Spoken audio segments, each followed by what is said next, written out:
This program is brought to you by the HStvZim She Leads project with support from Embassy of Ireland in Pretoria.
Hello viewers, welcome to yet another edition of the Rebound series. My name is Farai Mwakutuya.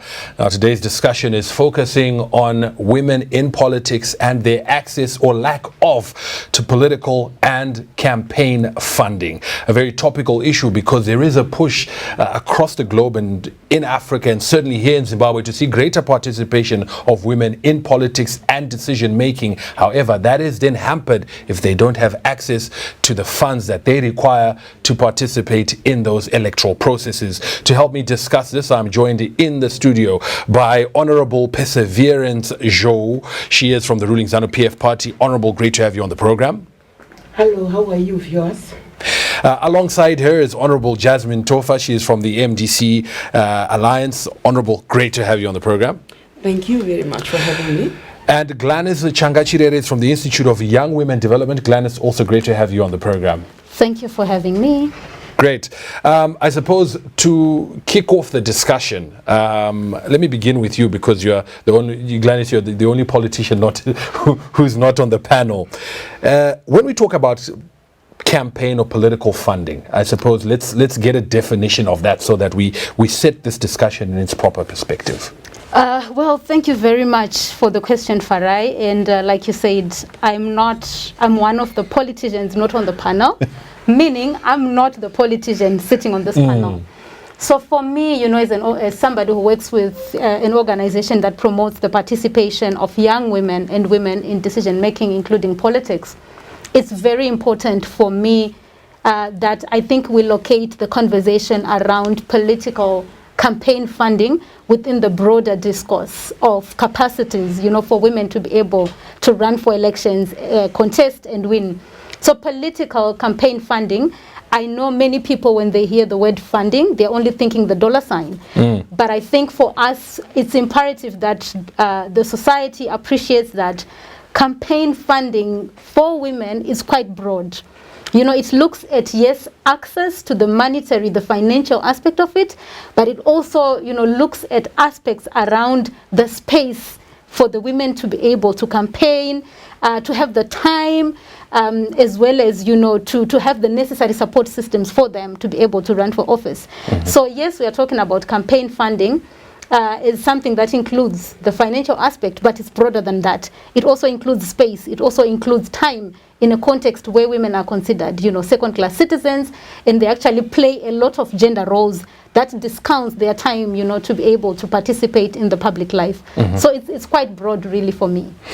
Let me bring in now the honourable MPs. Let me begin with you, Honourable Tofa. So from our own understanding, we hear campaign funding, but perhaps to give it, you know, the real sort of sense of what it is. When we talk about campaigning, perhaps let's understand what goes into a campaign so that we understand why this actually requires funding.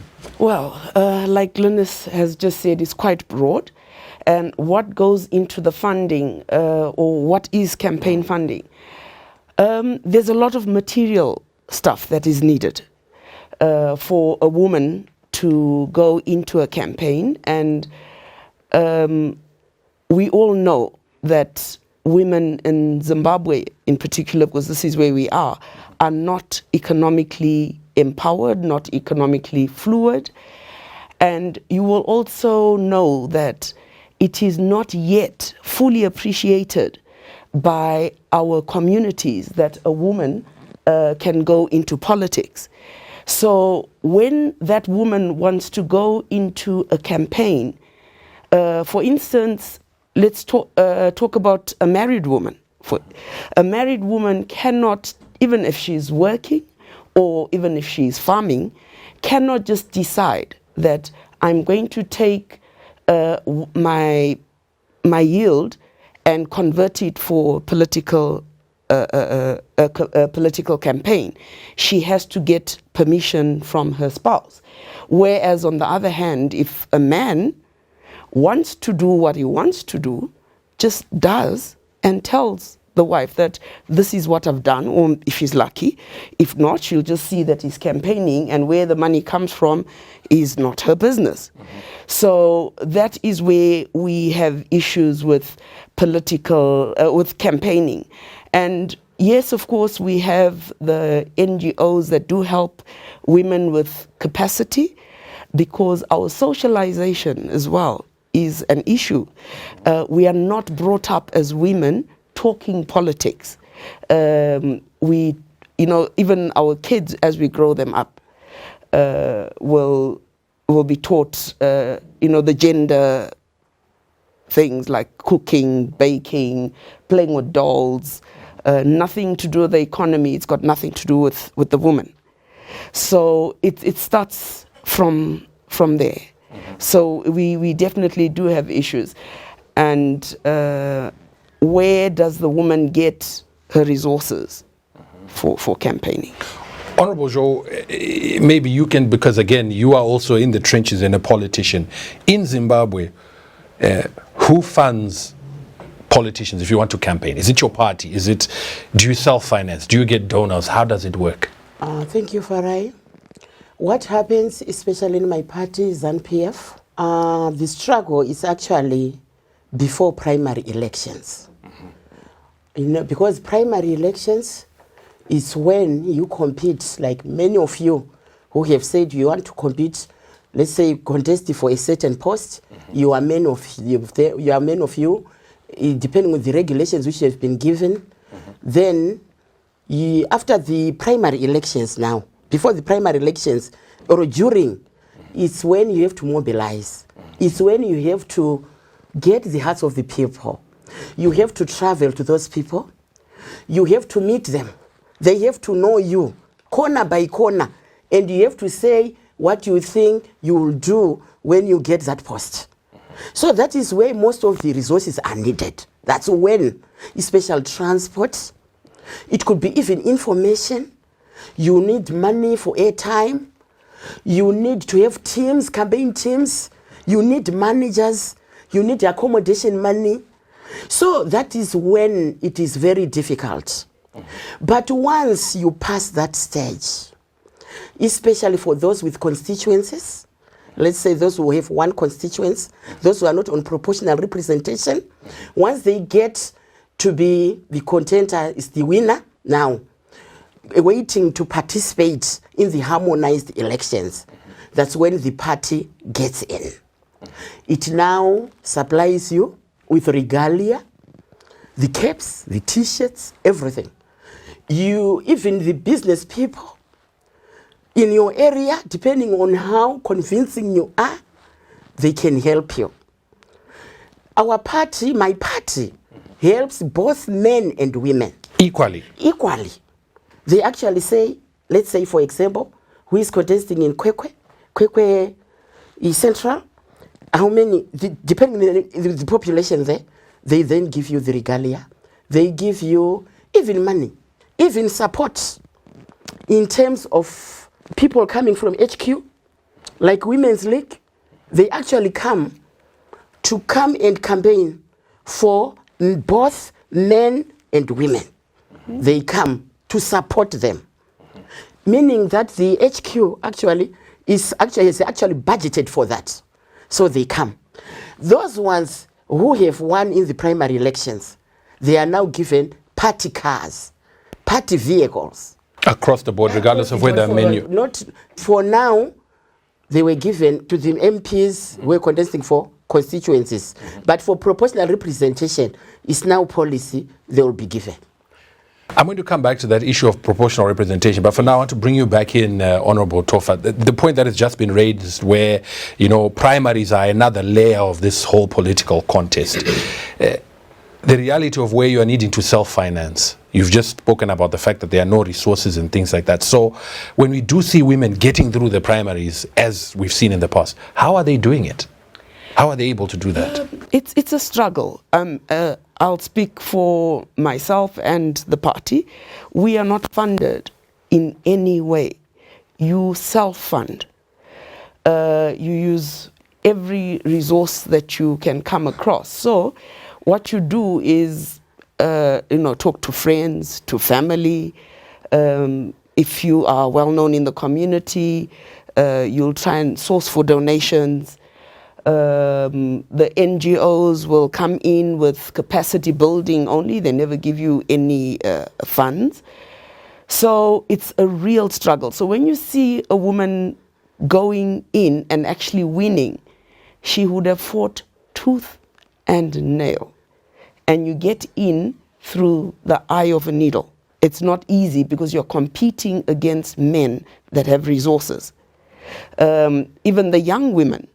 That's why you actually see that we have less young women. So I think we need to make some kind of a policy where we have almost like how the BEE is in South Africa, or like we had in the women's quota, where we have a deliberate plan to make sure that all women that want to participate in politics are able to, so that the goalpost is not shifted because of finances. I mean, Honorable Joe and them are very lucky that they are funded. We are not. So let me put it in, I'll put it to the entire panel. The point that you've just raised, that you've had to fight tooth and nail, you've had to sell assets, you've had to go to relatives. Is there no risk then, or the danger that we sometimes see in some political jurisdictions, where getting then into Parliament is seen as, I have invested, and so therefore I need a return on my investment. I must now find opportunities to make money to recoup what I've put in. Farah, may I come in before she gets in? When I said we are funded, I had part two also. Okay. I told you, before you win the primary elections, each one fights for himself or herself. So the same applies. Mm-hmm. It's the same thing. Mm-hmm.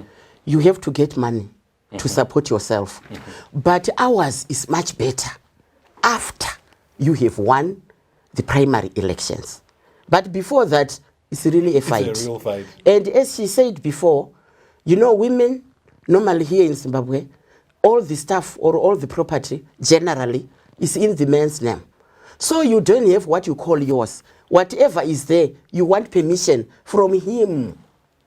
So for a few women, maybe, some women have their own stuff and they can do, they now are much better financially.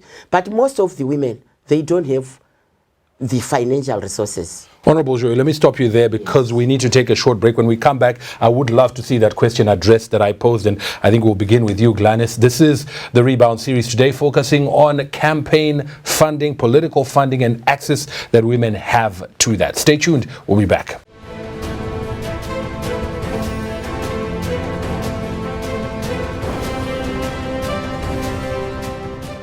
Every Zimbabwean wants their country to return to its former glory, and we believe that we have a role to play in doing that. So we'll be speaking to different Zimbabweans from different facets of life to share their views of what it will take to get Zimbabwe to rebound.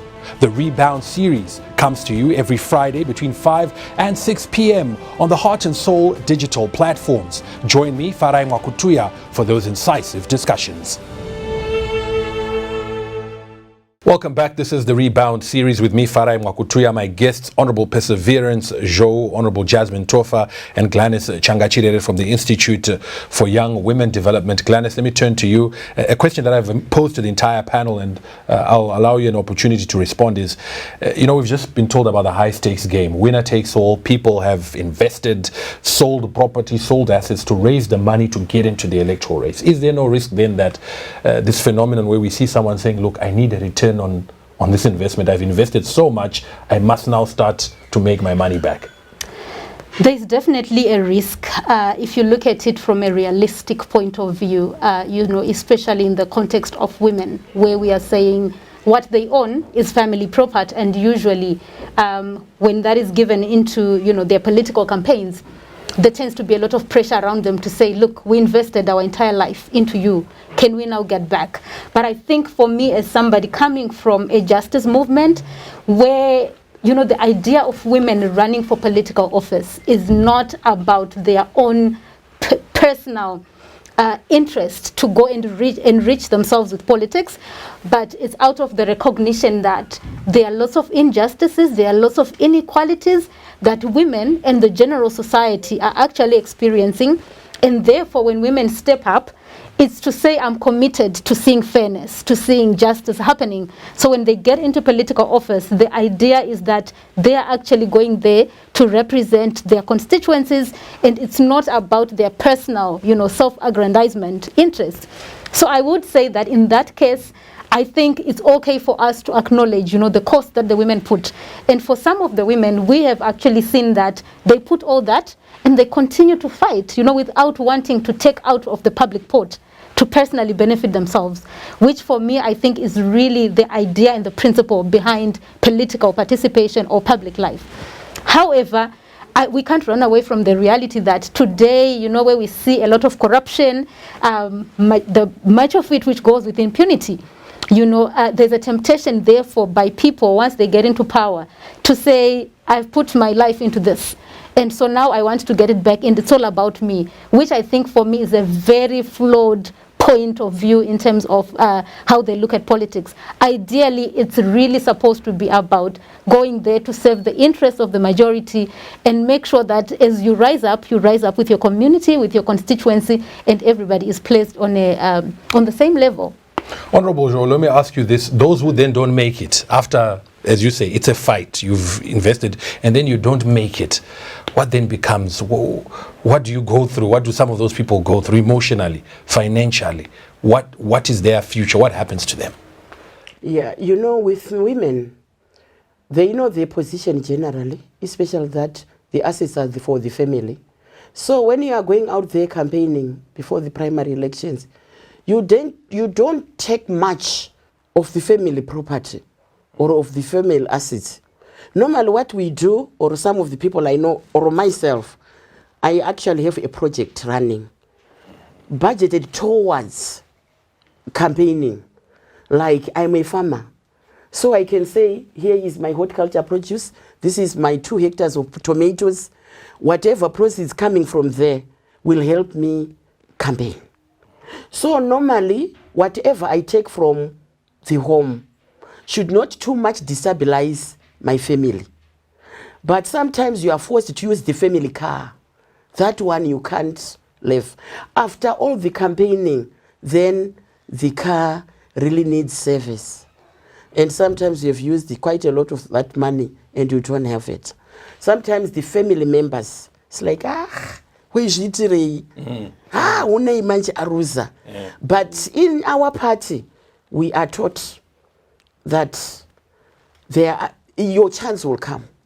And you don't really have to break a leg because you haven't won. Let me come there. Does that not then deter other women who might want to come on? Or Honorable Jo, vajigiwa nevarume kana kuti ndindishazo zvigona rega ndisiyane nazvo and vangovatambisa mari dzese idzi. Does that not then stop other women who perhaps would have wanted to be part of the contest but now realize it's tough and look at what's happened to her? Yes and no.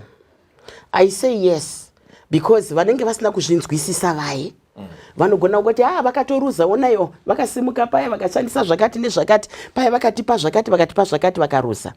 But people vanoda uri zvataurwa zviya kuti uchida une chivimbo chako chekuda kuti ndoda kushandira mamwe madzimai ne-education yave kupiwa madzimai izvozvi. We are giving them a lot of education that when you see a woman standing, please support that woman.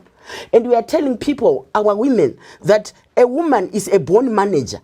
Kana pamba imi kuti mupfeke izvozvo ndimai yavo, kana kuti mudye sadza nhasi nemuboora nenyama ndimai vanozviplana. So a woman is a born manager. We are trying to tell our women, because when we grew up takangokura tichizi tiri second class citizen, and it's like everything conditionally takatocondition what we are for the home.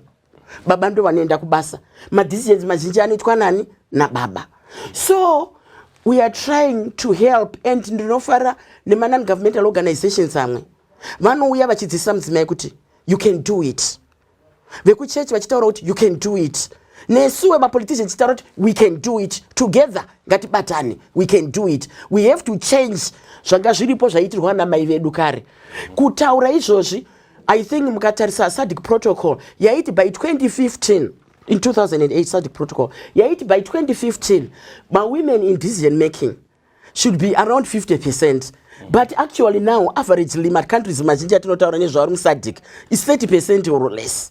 So isusu tine chivimbo chekuti 50-50, yes we can do it. We are working towards that. Saka madzimai mazhinji tinotaura kuti ndatadza nhasi, tomorrow support me. What happened last time? Why didn't I win? Madzimai imi makafamba sei tichibatsirana. So right now a lot of women now know kuti we should also support mudzimai, but it's not just supporting mudzimai blindly.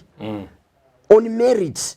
Vanoda madzimai for amira, then they support on merit. True. Ndo zvetinoita kana kupiara kuya ndinonzwa kuchinzi vangonhongwa kwedu kuZANU-PF haungonhongi. Haunhongwi.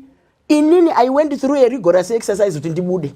Kune fight yakawanda. Munoziya ZANU-PF yakatanga kare. They are very mature politicians. Nema young politicians now. Saka pane fight iri fierce.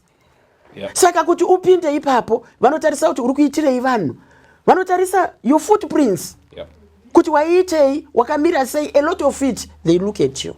Honorable Joe, you spoke about statistics, so I think it's very important to note. I think according to some research conducted 2019-2020, percentage of women in parliament in Zimbabwe, as you say, around 36%. Women in local government in Zimbabwe, 16%. Women in top party positions in Zimbabwe, 19%. Women in cabinet in Zimbabwe, 14%. Just to give some comparison, I think it's also important to note, in Malawi, women in parliament, 23%. Zambia, 18%, so we're doing better than our counterparts there. Women in local government, again, Zimbabwe ahead. Malawi is 13%, Zambia 8%, while Zimbabwe at 16%. Women in top party positions, 33% in Malawi, 17% in Zambia, but just 19% in Zimbabwe. Women in cabinet, Malawi 19%, Zambia 25%, Zimbabwe 14%. So it's sort of a mixed bag. Let me come to you, Honorable Tofa, just picking up on the point you made earlier where you need to mobilize canvas for donations and things like that. Has it been your experience, because there's some research that indicates that generally people who want to donate to candidates, the impression has always been that men are are better resource mobilizers, that they have better chances of winning, and so that might influence who you donate to. But also then the point of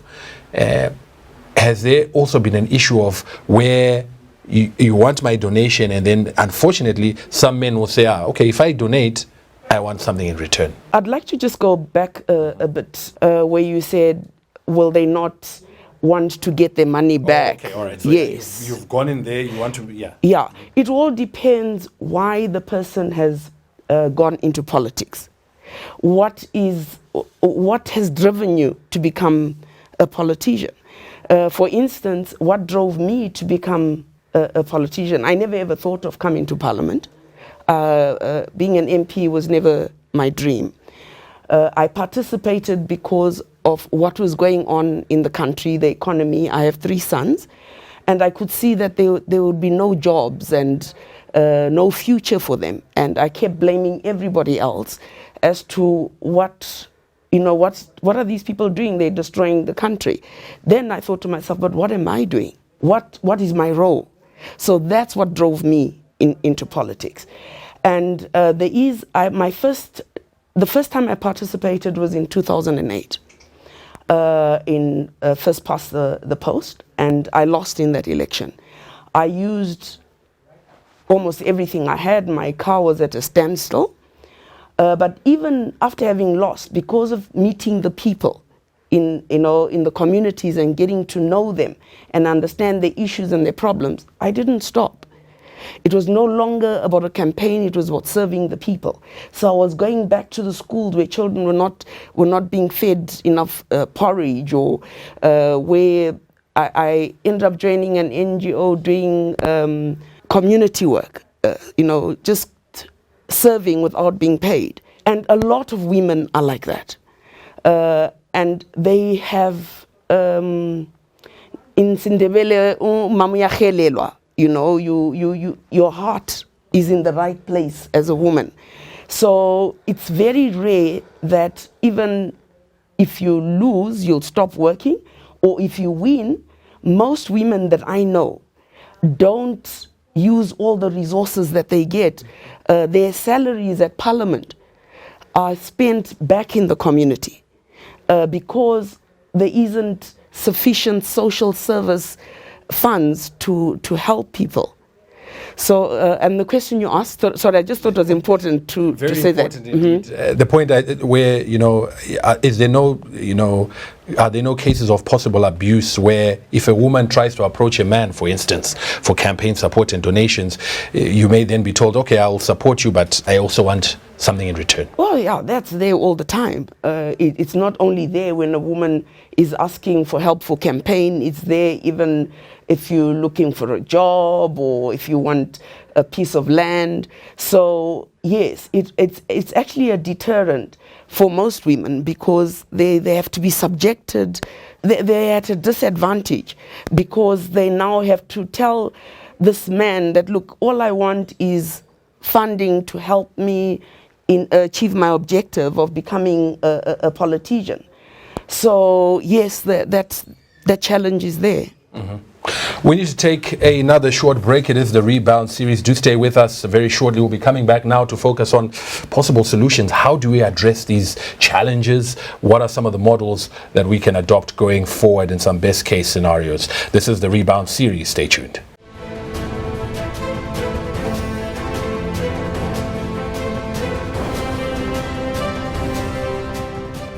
Every Zimbabwean wants their country to return to its former glory, and we believe that we have a role to play in doing that. So we'll be speaking to different Zimbabweans from different facets of life to share their views of what it will take to get Zimbabwe to rebound. The Rebound series comes to you every Friday between 5 and 6 p.m. on the Heart and Soul digital platforms. Join me, Farai Mwakutuya, for those incisive discussions. Welcome back to the Rebound series. Honorable Perseverance, Joe, you have a burning point you want to make before we proceed. Yes. What I wanted to say is, kazhinji sisi tichikampena kuZANU-PF, ndafunga kuti ndakupinda kucampaign maringe nenyaya wataura yeabuse here. Isusu what we do, we make teams, and I have a manager. Generally, I will use even a man, my manager. So when we are sourcing for funding, that team, with my card or myself, we go as a team. We negotiate. So myself, I have never experienced that. And I think the other thing is when we are looking for for the funding, vanhu vanotarisisa kuti who are you? Isusu sesu vemuZANU-PF takatanga kare kushanda. Ndinofunga inini as early as 1980 something I was participating as a youth muZANU-PF. Saka tadaro uchichaga unoziva chaizvo kuti ndikatsvaka mentors, tine mentors amwe kuti ndikaenda kuna baba Ningi, my senior, anongondiona semwana as big as I am and as old as I am. Ndikasvika ndikati baba handina wanga uchidei, vanogona kubatsira ne something. Unogona kubva pawapuwa pamwe chibage kana kupuwa chavo chemumunda. Saka inini ndiri kuti munhu mukadzi ukangozvimirira nemakumbo ako maviri kuti ndapindirei, if you are focused, kana sexual harassment izvi angoda izvo zvonotosiyana naye, and if you want you can actually expose kuti ndakaenda kwanhingi kuti ari wempati itori problem, unotoexpose ndakaenda kwanhingi vakanga vanditaurira ma 1 2 3 akadai, handina kuzvifarira. Saka inini zvangu encourage kuti madzimai angosimba kuzvimirira, nekuti kungotariswa kuti uri mukadzi ungonokwa kuti female wotofunga kuti ngatiende kubedroom. That's wrong. That's why tichizotadza kudini kuti tipinde apa, nekuti unofanira kunditarisa semutungamiriri ari equal to you. Saka ukangondoona kuti ndakukupa mari ndazoipiwa ndikawina, ndinomirira papi, where do I stop seeing you now? Indeed. Can I just very quick? Yeah. Just very quickly. I suppose Honorable João, coming from the ruling party, has an advantage as compared to myself coming from MDC Alliance. No company or business people would be prepared to help us financially, because if you are seen to be helping the opposition, you are in big trouble. So it becomes quite an issue. So we have a double-edged sword. This one end, you're a woman that is looking for help, and the other end, you're coming from the opposition and you can't get that help. So Just to come in there, and I suppose let's just tackle this now very quickly before we move on. We do know that under our law, there is a political parties, fund where parties that have more than 5% representation in parliament do get a fund from funds from government. Are those funds that come through to you as well? Who determines, are those the funds that are then used in campaigns, or are they used for day-to-day running of the party? And even then, it may not be campaign funding, but it's still the party's funds. How much control or how much say do women have in how that money is used? Currently, there's not enough women, as you see, in the decision-making bodies. So women don't have much control over what takes place. So that is what we have to fight for. Just last week, I was selected by my party to be a member of the Gender Commission. So that I'll be one of the people that will be looking at the issues of women getting their space, their place, and I sure will make sure that does happen, because it's something that is very close to my heart, making sure women that have maybe missed their opportunity and wanted to go in and were blocked are able to go in, making sure young women go in. And women have a problem because there's a lot of young women that want to go into the political space, rightfully so. And there's women that have been wanting to go where the goalpost has been changing continuously. So we have to find a balance. And that is what we're going to make sure happens. Gladys, let me now bring you in. You may want to comment on some of the issues that have been raised, but certainly going forward, the purpose of this program is to try and come up with solutions. So what you see as ways in which we can address some of these challenges. I wanted to quickly jump in and comment on the point that she raised, as well as reacting to the point raised by Honorable Tofa, where I think we really appreciate the institutional strength and organization that ZANU-PF has, and I think from a country, this is at a party level, right? But I think from a country national level perspective, thinking about multi-party, democracy, healthy multi-party democracy, I think we need to be very clear and deliberate around coming up with policies and legislation that allows political parties, to put in place certain mechanisms and policies to support, women across the political divide. Because I think for me, looking at the issue of the Political Parties Financing Act that you're talking about, as well as the funding that then goes into political parties, it's just a regulatory framework that provides for political parties to benefit from treasury. Yeah, so they get they get funding on the basis of being represented in parliament. But then when you go deeper into that Political Finances Act, you then realize there are no clear-cut mechanisms and goals to ensure that the money is invested in a particular way and for us, as women, in a way that benefits gender equality causes within those political parties. So I think it's very important that we go an extra, mile as a country to panel beat that political parties financing act and make sure that it includes gender equality clauses so that the funding either goes towards supporting other gender equality outcomes, or the funding is actually accorded on the basis of what the political parties are doing to advance gender equality clauses.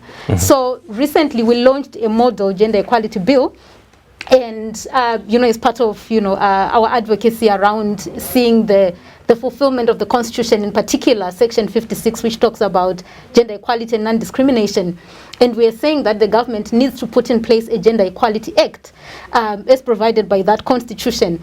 And one of the clauses within the Model Gender Equality Bill is that the Political Parties Financing Act needs to be re-looked at in such a way that there are incentives to political parties that are committing and actually executing gender equality oriented practices, policies, as well as actions and programs, to make sure that women are elevated within political parties. That's point number one. Point number two, I think also looking at how we have evolved as a country, in terms of our historical political trajectory.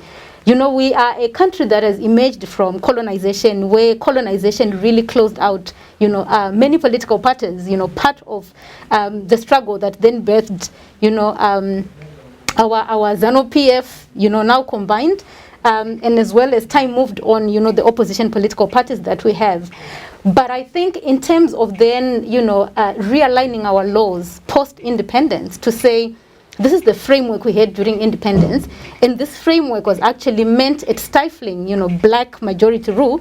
Now that we are post-independence, how do we reconfigure, the legislative framework so that it provides for competitive, healthy, democratic, multi-party democracy? I think we have not gone an extra mile to do that. So hence you see the skewedness that's within the political parties, where one political party, because of what they've gathered over the years through their work and commitment to the struggle, are at a certain level, and the emerging political parties are at an, absolutely lower level. So in terms of promoting competitive and healthy democratic governance, you then realize that there are disparities. So I think at a national level, there's really that deliberate need, for the political parties' regulatory framework to try and strengthen different political parties so that, at an organizational level, institutional level, as well as, different programmatic aspects that they have, they are able to competitively, compete. And I think in that way we elevate the debate around politics from being party-centric to being nationally driven and nationally oriented. And I think that for me is very crucial, looking at a group of people who are young and women. So you realize they are disadvantaged at multiple levels. So their party is disadvantaged, or perhaps their party is at another level, and those differences sometimes they end up playing out into the realities of young women in different ways. So one may be abused because they are coming from ZANU-PF, and because there's an expectation that a parliamentarian or a candidate from ZANU-PF should exhibit in a particular way because you have access to ABCD. And for the other one coming from the opposition, there's a likelihood they'll actually be manipulated because they are weaker in terms of, their financial, or resource base to be able to participate. So I think if we look at a national level in terms of progressive frameworks that then cascade down into the political parties, I think for me they sort of like then provides a cushion, especially around marginalized groups that find it very difficult to contest in political spaces. Honorable Tofa, let me turn to you. Possible solutions. I mean, Gladys has just mentioned that scenario where we need to refine this law to ensure that those funds that are coming through from Treasury go towards gender issues. In Albania, for example, they came up with that since 2008. Unless 30% of candidates are women, those political parties will not get state funding. So apart from that, which other measures do you think could be introduced to ensure that there is greater access to campaign funds? I think we have started some work as a women's caucus. We have a women's caucus in Parliament where we've been advocating for the 50-50. And what we were saying, in that 50-50, we must have an act of parliament that sets aside 110 constituencies where women contest against each other. We are trying. It's not going to be easy. It's what we would like to happen. And I think you spoke to the fact that any political party that does not put 50% of women, and well, when I say women, I'm talking about the young women and the older women as candidates, should be penalized, should not qualify for that funding, the national political party funding. That's one way that can help. And another issue that I find that really needs to be addressed is the fact that most people, be they men and women, only start participating in politics when they grow older. I think it's something that needs to be taught from an early age. It should be introduced into the educational system like they do in Australia, where even having a monitor in class, that monitor is elected by the other children in the class, so that they get an appreciation. And if that monitor doesn't do well, they have another election, and so that people grow up knowing and understanding their rights. Even the Constitution and knowing what a councillor's role is. People don't know what a councillor's role is. They don't know what an MP's role is. They don't even know what a minister's role is. They don't even know what government role and what their role is vis-a-vis all these people. So those are issues that I think need to be looked into. And also, for example, there's this women's quota. Members of parliament are members of parliament. And the women's quota was a deliberate effort to introduce the woman into the political space. But she is not treated the same.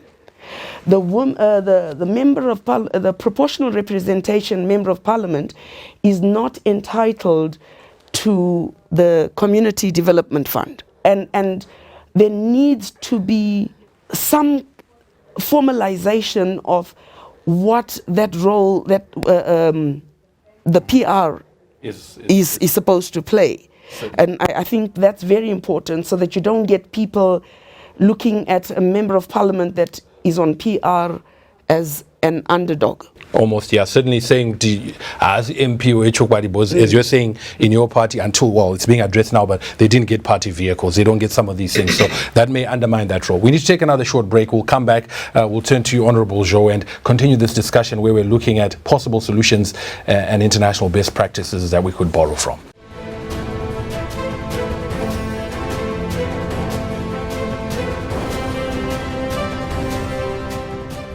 Every Zimbabwean wants their country to return to its former glory, and we believe that we have a role to play in doing that. So we'll be speaking to different Zimbabweans from different facets of life to share their views of what it will take to get Zimbabwe to rebound. The Rebound series comes to you every Friday between 5 and 6 p.m. on the Heart and Soul digital platforms. Join me, Farai Mwakutuya, for those incisive discussions. Welcome back. It is the Rebound series where we are focusing on women in politics and their access to campaign and political funding. Honorable Perseverance Jo from ZANU-PF, Honorable Jasmine Tofa from the MDC Alliance, and Gladys Changachirere from the Institute of Young Women Development are my guests in the studio. Honorable Jo, I like the point you made earlier, and I think it is a great lesson to people who want to get into politics, where you say, you identify a project or you come up with a project and say, look, this is where my campaign will come from. I think it's also important that people don't just go into an election the eve before, the year of the election. Plan it well before, and I think you may not run into some of these challenges of funding. But from your own perspective, apart from that example that you've given, what else can be done to improve access to funds? Yes. KuZANU-PF zviri kuitwa zvakati wandei. Asi chimwe chandinofunga, taking from Honorable Tofa, nyaya ye-CDF. I was thinking kuti panyaya ye-CDF a certain percentage, because ndiyo iri mu-constitution CDF yanga isina kutaurwa ndofunga for ma-PR. Saka I think as an administrative issue kungoti at least a certain percentage, like maybe 20% yoitwa for the yoitwa gendered, kuzvezvo kuti iyi yakuita yakupiwa madzimai ari pa-PR. Kana iye futi PR, proportional representation, kune maseneta futi echirume havanawo CDF iyoyo. What we do inogarwa pasi moronga moita, asi I think the upper hand is on the person ane constituency, but zvinhu zvinonga zveibva kuvanhu kuti toda zvakati. Saka maprojects aya iwe semudzimai ndazi ndiri PR ndinodhina nezvemudzimai, handinyanyoshanda nevarume nevakomana, ndonyanyoshanda nemadzimai nema-young women. Saka ivo vaya vanenge vane zvichemo zvavo zviri direct kwandiri zvimwe zvemadzimai. Saka ndinogona kunge ndichida kugadzira like ndiite club dzemasanitary pads dzinobata madzimai. Saka ndinonga ndotonegotiata to this other constituency MP kuti aya maprojects angu adini abudewo. Saka that one ndinofunga it will go a long way ikagara yazi percentage yakati chipai kumudzimai uyu aitewo maprojects ani ake akanangana naye. Ndizvozvo. There's an example, a case of an example you cited in Nigeria where NGOs have come together and promoted women to come up with savings clubs and societies then that give interest-free loans to women who want to participate in elections. Do you think that is feasible and viable in an environment such as ours? Yeah, I think it is feasible, and as we speak, we must remember that we are talking about most of the women in Zimbabwe have no access to things that they can use to generate income. So, like Honorable Jo was saying, if she gave the example of Nigeria where NGOs can bring about such. I think it's a brilliant idea. I had an idea similar to that, where an NGO, for example, if they buy a farm and they have women working on a piece of land and generating and having access to the networks and also teaching them business, how to run businesses, how to save. They should put away X amount for their campaign, put away X amount for the next season, and give them turns and sort of rotate and put them off and let them go and start some kind of a project. That would help because it's very difficult. And I know that we've been sponsored by WIPSO, WILD, quite a number of women's coalition, and they would be capacitating us on understanding what politics is all about, or going to parliament jargon, so on and so forth. So they cannot afford to give us the actual material help. So we need to find a form of getting that material help.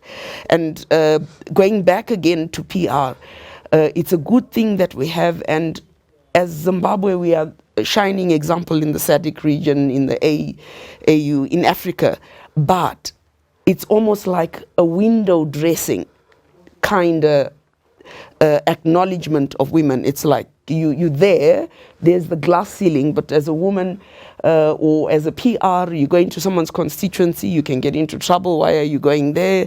You shouldn't be there. You didn't get my permission. If you want to do some kind of an exercise, I have to ask or I have to notify.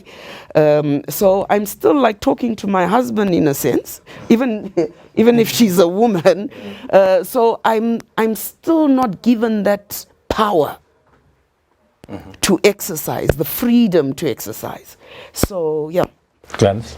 To react very quickly to this point that she raises around the power, when you look at our constitution, it does provide us with all the power. But then when we look at the disaggregated policy and legislative frameworks that we have, they sort of like take away that power, that the constitution is giving us. So I think number one, it's really like to implement the constitution in its letter and spirit, because it does provide a very comprehensive framework. for gender equality. Then coming back to the examples that you were talking about and asking if that's feasible, I think for me, practically that works in Zimbabwe, and that what needs to be done. So yes, we are talking about the policy and legislative frameworks that need to be panel beated, including electoral laws, any law that has got anything to do with election and women and getting into politics. I think they need to be able to speak to each other and factor in those gender equality programs and aspects. But as well, at a practical level, we also need to acknowledge that, the journey to gender equality is very long. We've started from way back. Right now, we're celebrating, Beijing plus 25. But look, the conditions and the situation of women are still quite appalling. So I think in order to make sure that we complement the policy and legislative frameworks that we are demanding, we also need to practically support women. In particular, young women as well, given they actually come from an almost, non-economic resource base. So I think programs and interventions that practically support the women are quite important. At the Institute for Young Women Development, our goal really is to promote women's public life. Young women need to be in decision-making positions, but we do acknowledge that for women to be able to participate in the public life, they need to be liberated at a personal life within the family. So the issue of economic empowerment becomes very much, integrated within their public life. So we provide initiatives, training them, linking them to economic opportunities, so that as they aspire for public life, they're also building, the necessary resource base for them to be able to support their campaigns. And then lastly, I think connecting what you're talking about the loans in Nigeria.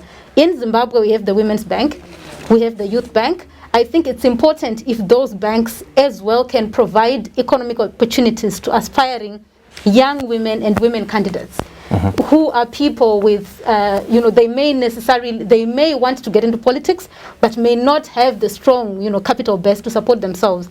So I think if those people can have, lucrative, sellable business ideas that they want to do way before the election, they should be allowed to approach those banks, get loans, so that by the time we get to the next election cycle, these people are also able to finance their campaigns and not continue, to be dependent on their family resources, which then, puts their entire political life into a risk.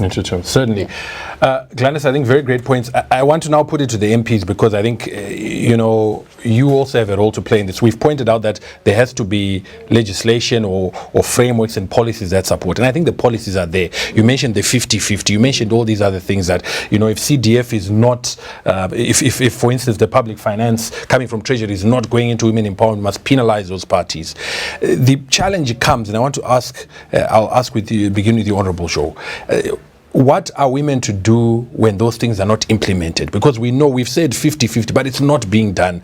We want more women in cabinet. It's not being done. And then when it is not done, are you then not the same? I'll use your example where tikuti toda madzimai 50-50 asi zvikasaita maybe because chef kumusoro ati aiwa for now ngatimbomirai imi semadzimai momati okay follow it. You then have to toe a party line or a party position.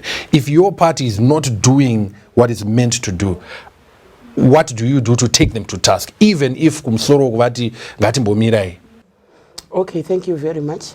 Regarding ndapindura ipapo pane pendaida kutanga napo pekuti in terms of ma projects ekuti madzimai akwanise kupinda mu politics kana kusurvive on their own. I think with ZANU-PF we've got quite several. My life skills atinodzidziswa madzimai izvozvi kunetsa kwanga kwaita economy zvairi kuita vanhu vachikwidza ma prices vachidini kana pakaita lockdown apa ye covid isusu tinogona kuzvibikira chingwa, tinogona kugadzira ma dishwasher edu, tinogona kugadzira polish edu, ma basic 14 items anodiwa padzimba. Our women now can do them and sell ma tuck shops and sell in the community, so that's financially emancipation.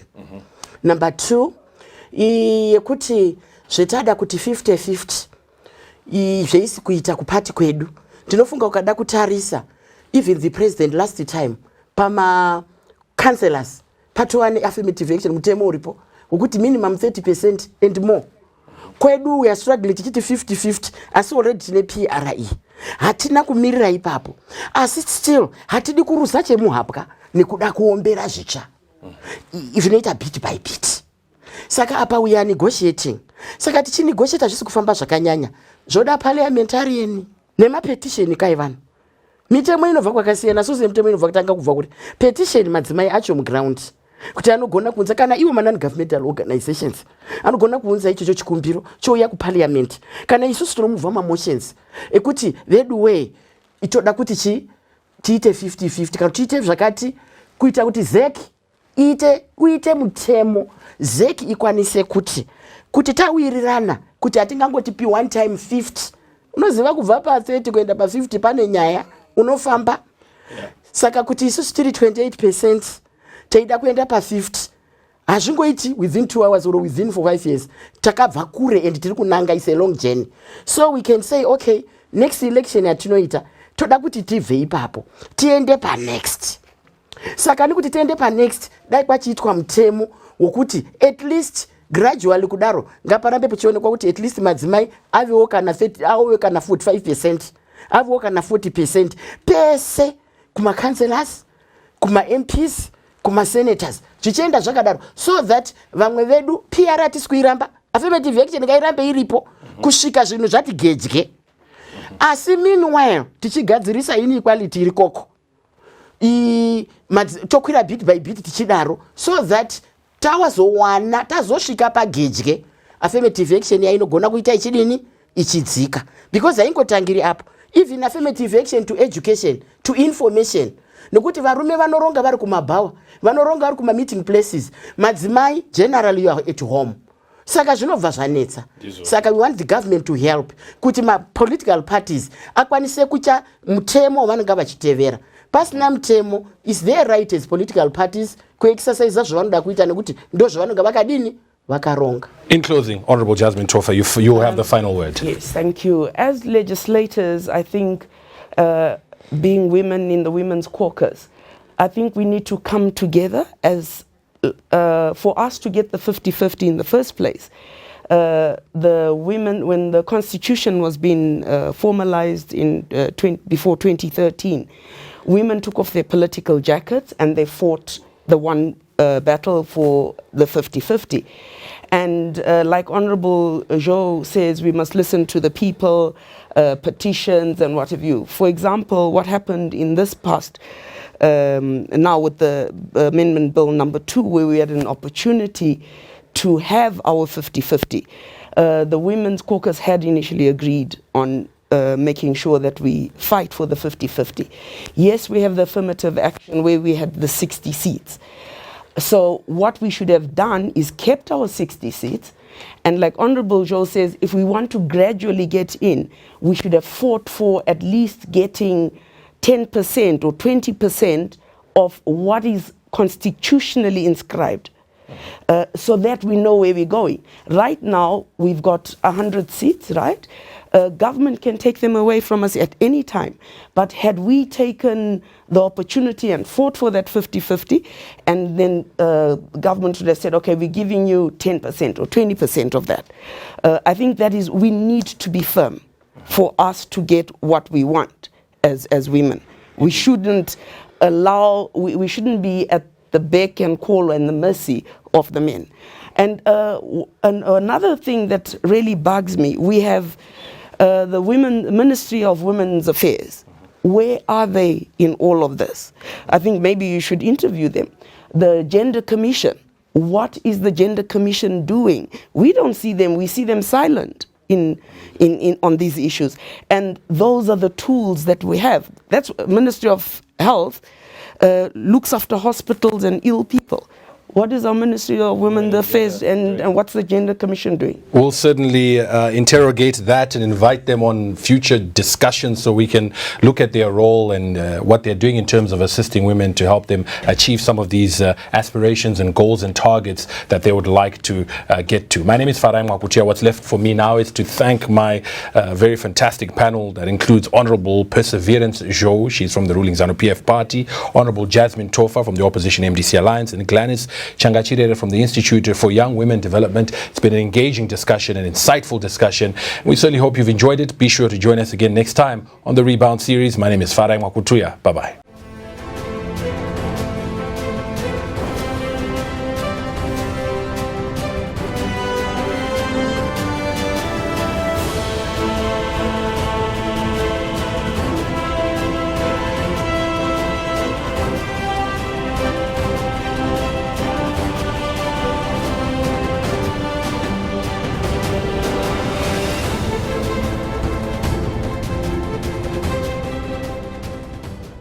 This program was brought to you by the HStvZim She Leads project with support from Embassy of Ireland in Pretoria.